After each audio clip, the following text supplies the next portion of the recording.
Hey everyone, JVD here from the Villains of Man with my very hyper dog Boston, bringing you another comic book review over Batman Volume 3, issues 9 through 13. I Am Suicide under the Rebirth banner.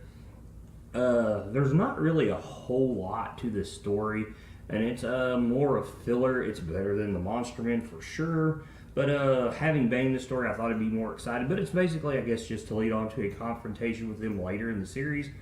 But basically, Batman's gathering inmates from Arkham Asylum to help him go take the Psycho Pirate from Bane.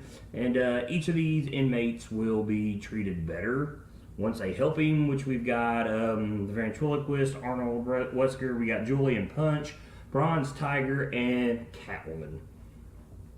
So basically, Batman puts a plan together so they can break into the prison he's claimed as his own, and basically where he's the Lord, and he's worshipped by all his mercenaries, and it's a plan basically to swerve Bane, to make him think Catwoman's going to side up with even that she kills Punch and Julie, while Batman swoops in and saves the day. And basically it comes down to Catwoman breaking his bat on Batman's cue, and which you kind of know is going to happen, considering the word, the quote, "break your damn back" is thrown a lot throughout this story. So it's to be expected that someone's getting their back broke, preferably Bane.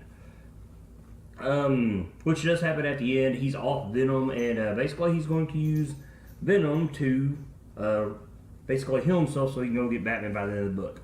Like I said, there's not a lot going on here. I was glad to see Bronze Tiger. I've always liked Bronze Tiger. I always thought he was one of DC's better characters that are very less used. I'd like to see more of him. It's nice to see Catwoman finally show up and whatnot and take her place in this whole Rebirth thing.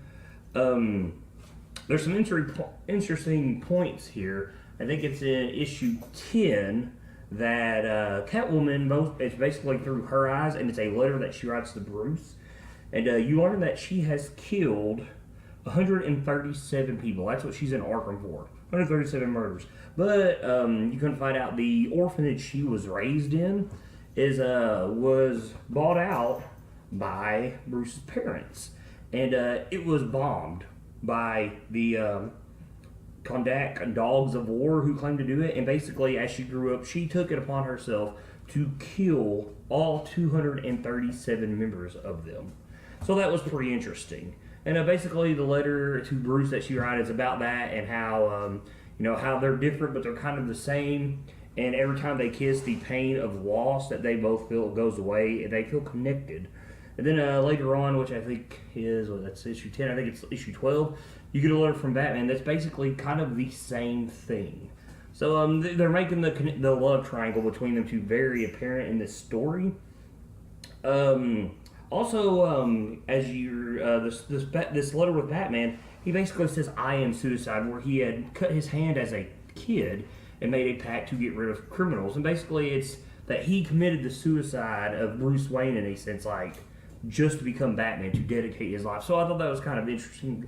It's kind of dark as well for the character, but it's a nice touch. Basically that he realizes that to do what he does and lead the kind of life that he leads, that you're going to have to give up everything. In which, if you know anything about Batman, that's what he does. To me, Bruce Wayne has always been the mask, and Batman has always been the real person there. You also get some insight into Bane's life, about how he lived in this prison, and when the high tide would come in, he would have to struggle for life, to survive, eating rats that would fall in, fish that would come in with the tide. And so basically it's almost like you get a little backstory to Bane, Catwoman, and Batman's young lives. Other than that, there's not a whole lot to the story. Bane's naked through the whole thing, which is really weird. It's weird kind of to see Batman fight a naked Bane. You've learned that Bronze Tiger is becoming addicted to Venom. When he faces off against Batman, Batman makes note that he's faster than what he was because he takes Batman down. So you're wondering if Batman knew that he was on Venom at the time. The Ventriloquist, they use him basically to square off with Psycho Pirate, and Psycho Pirate cannot affect his emotions due to Scarface. And he had referenced earlier, it's pretty neat, that Scarface had become the ideal citizen for Arkham Asylum, and he's not even there. But then he starts talking with his hand when he comes across Psycho Pirate, and that's pretty cool. That's how they wind up taking out Psycho Pirate. It's interesting. It's a very good use to usually a very boring Batman character. Also, there's a typo in this book with his name. The first time Batman mentions Arnold Wesker, it's Wesker. And it's right in the beginning of book 9 as soon as he steps into Arkham.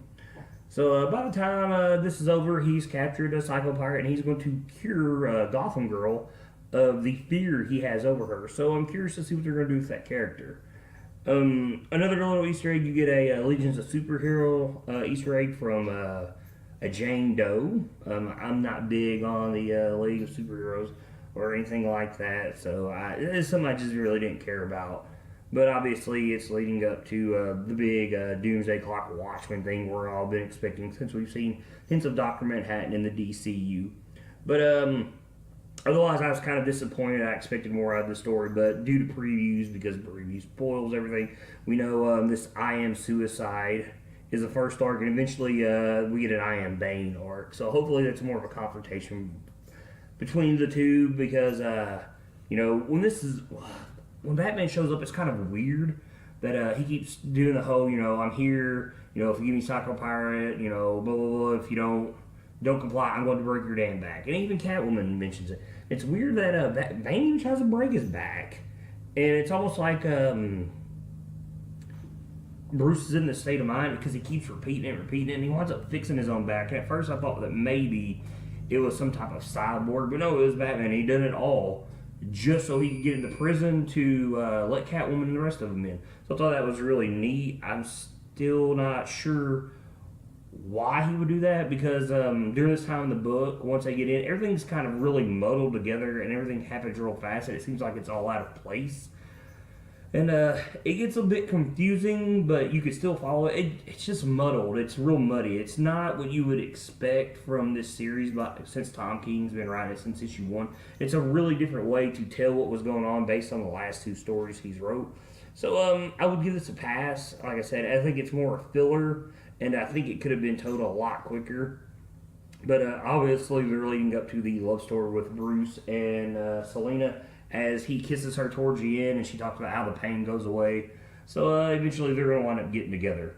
But I'm JVD. This has been my review for Batman I Am Suicide from the Rebirth banner. Keep reading, guys.